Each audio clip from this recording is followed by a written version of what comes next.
Dear students, in the previous video, we came to know about Frank's arrival to his school and how frightened he was when he pushed open the door. Now let's see ahead. But nothing happened. M. Hamel saw me and said very kindly, "Go to your place quickly, little friend. We were beginning without you." The narrator here describes that he was afraid of being scolded or being punished, but nothing happened. The teacher did not scold him, he did not punish him. On the other hand, very politely, the teacher asked him to go to his seat and told him that they were going to start without him, and now since he is there, it is better for them. I jumped over the bench and sat down at my desk.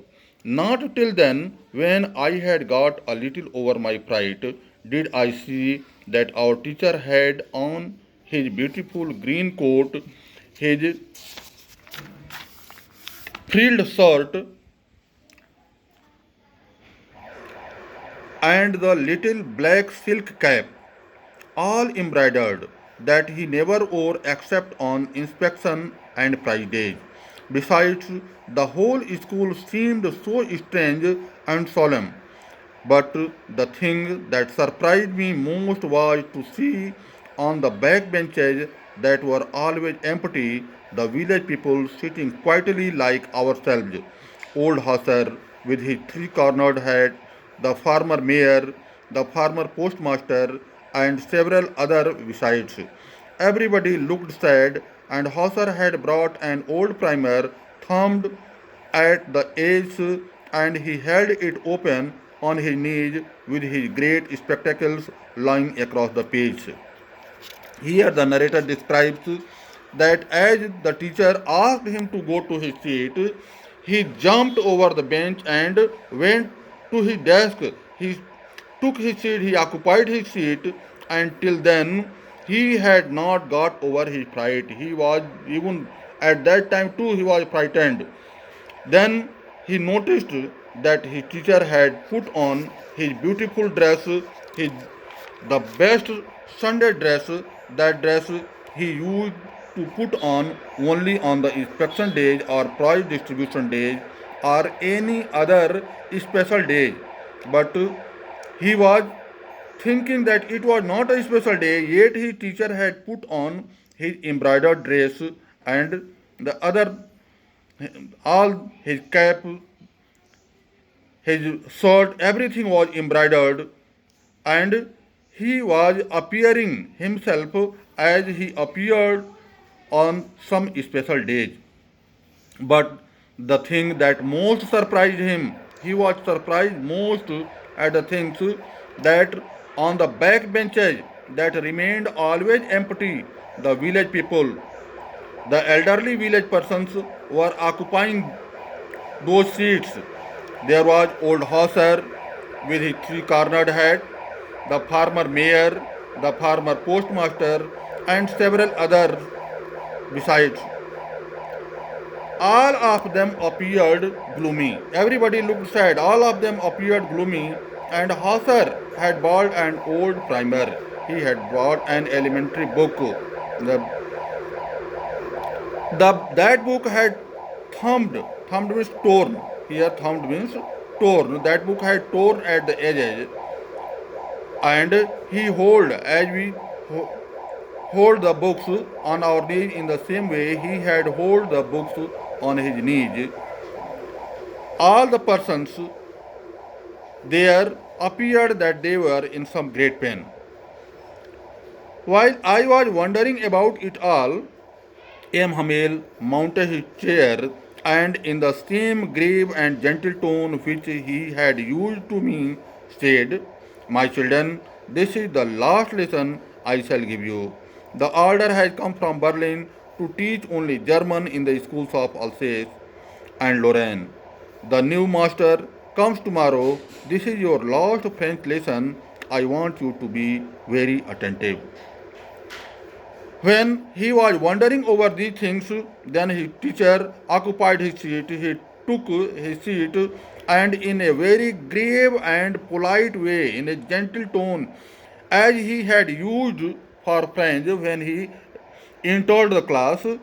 He, in the same grave tone, he said, addressing as his children, he said that it was the last lesson that he was going to deliver that day because an order from Berlin had been issued that in the schools of Alsace and Lorraine, French would not be taught and only German would be taught. So he was forced to make way for the German teacher. He told them that the new teacher would come the next day and that was their last French lesson. So he asked them to be very careful, very attentive to express the respect for their language. What a thunderclap these words were to me. Oh, the wretched! That was what they had put up at the town hall. Now these words were a thunderclap. A very shocking thunderclap means very shocking. These words were very shocking for French. And now he understood. He said, oh, the wretched, oh, the misfortune. It was the misfortune, and now he came to understand that that was the message, that was the news that had been put on the bulletin board at the town hall, and people were studying that. My last French lesson, why? I hardly knew how to write. I should never learn anymore. I must stop there. Then, oh, how sorry I was for not learning my lessons, for seeking birds' eggs or going sliding on the star. My books that had seemed such a nuisance a while ago, so heavy to carry, my grammar and my history of the saints were old friends now that I could not give up. And M. Hamel too, the idea that he was going away, that I should never see him again, made me forget all about his ruler and how cranky he was. Dear students, here French describes that when he came to know that it was his last French lesson, he became very sad.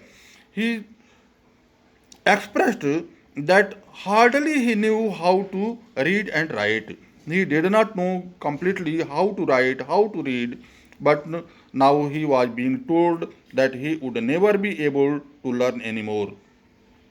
He added that he must stop there. He was being forced to stop there. He was not being allowed to read anymore.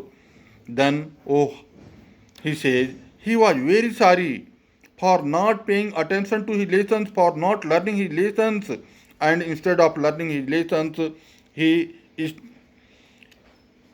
spent his time in seeking the bird's eggs or going sliding on the Sar. Sar is the name of a river that flows through France. So he went to the Sar river and he slided there, he swam there in the river. He adds that his books that appeared a nuisance, that appeared a burden, a problem for him a little while ago, it became very dear to him. The books that appeared so heavy for him, they became very light. His grammar and his history of the saints, now they had been old friends, but he thought that he could not give up, he could not surrender those, and M. Hamel too.